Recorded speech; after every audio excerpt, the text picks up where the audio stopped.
Today's video will introduce the Earth Embassy.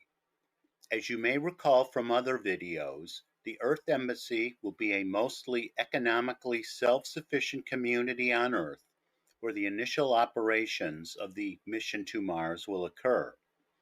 It is called the Earth Embassy because this community will be located on Earth and, more importantly, because the community will represent itself as the embassy to the Earth of the colonists on Mars. This embassy will represent a government I call the Confederation of Martian Republics, which will be an overarching government on Mars. Neither this government nor the colonists on Mars will recognize any laws made on Earth that they did not themselves agree to. This political configuration avoids most of the problems of international law that will be discussed in great detail in future videos. We are already, however, getting way ahead of ourselves.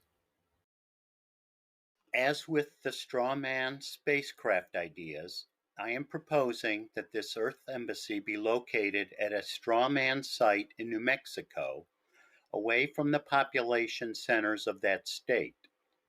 The Earth Embassy will consist of two locales. The first will be the housing and commercial facilities of the Earth Embassy itself. The second, perhaps located behind a mountain or at some distance from the main community, will be a spaceport where space launches and other operations will occur. Again, the New Mexico idea is used for discussion purposes only. Perhaps the Earth Embassy would best be located on an offshore island far from other population centers. Or perhaps the mission to Mars should use an existing spaceport, even if located far from the Earth Embassy. This would avoid the expense and difficulty of building an entirely new spaceport facility. The downside, of course, would be that the mission to Mars would have to pay large sums of cash to use such a facility. There are several excellent reasons for choosing a desert location in New Mexico.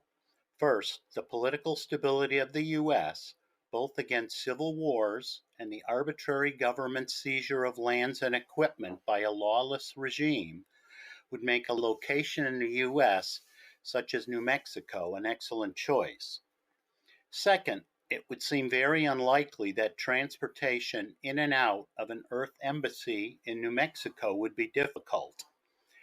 New Mexico has airports, interstates, U.S. and state highways, an existing internet infrastructure, a power grid, etc., that might all be accessed when needed. A tropical island in an ocean somewhere might offer few such advantages. Third, I am guessing that many people from around the world would rather live in a place somewhere in America rather than a desert in the Sudan or Mongolia. Just saying. For a variety of reasons, the Earth Embassy will be closed to outsiders.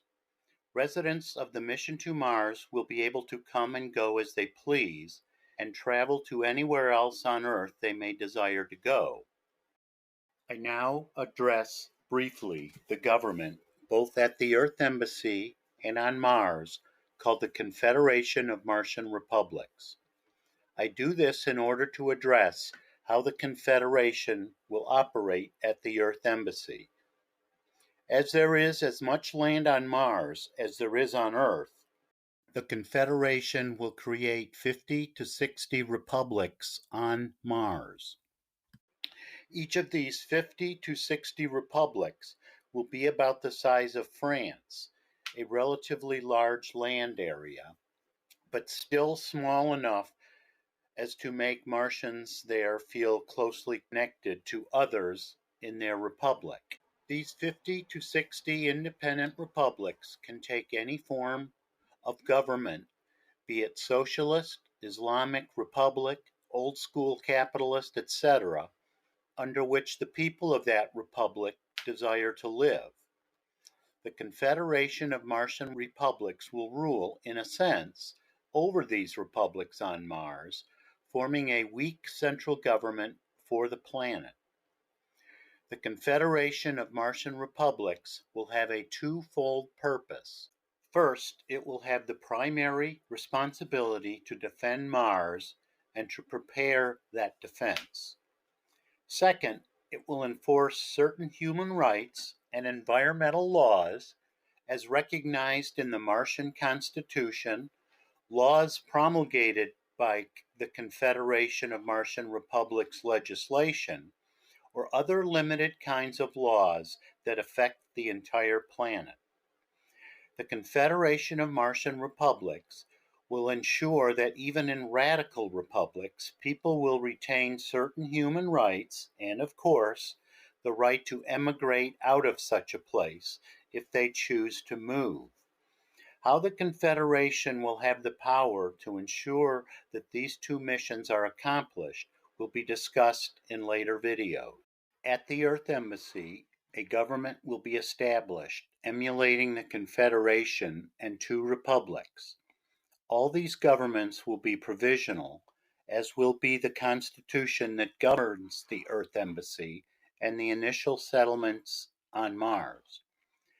This system will hopefully kickstart the governmental institutions necessary to get colonization going on Mars, to start creating laws for the various governmental entities, and to allow for democratic representation to individuals at all times, both before and after they arrive on Mars.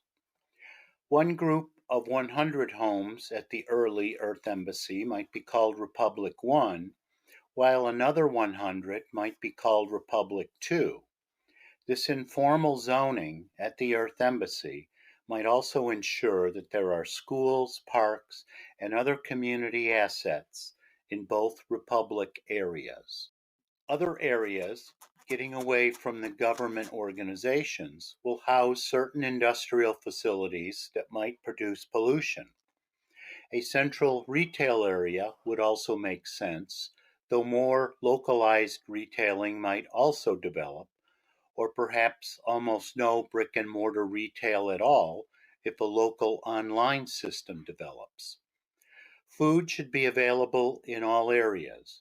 Free food, an obligation of the Confederation under the ticket contract system discussed elsewhere, will be available at mess halls organized and run by the various regiments.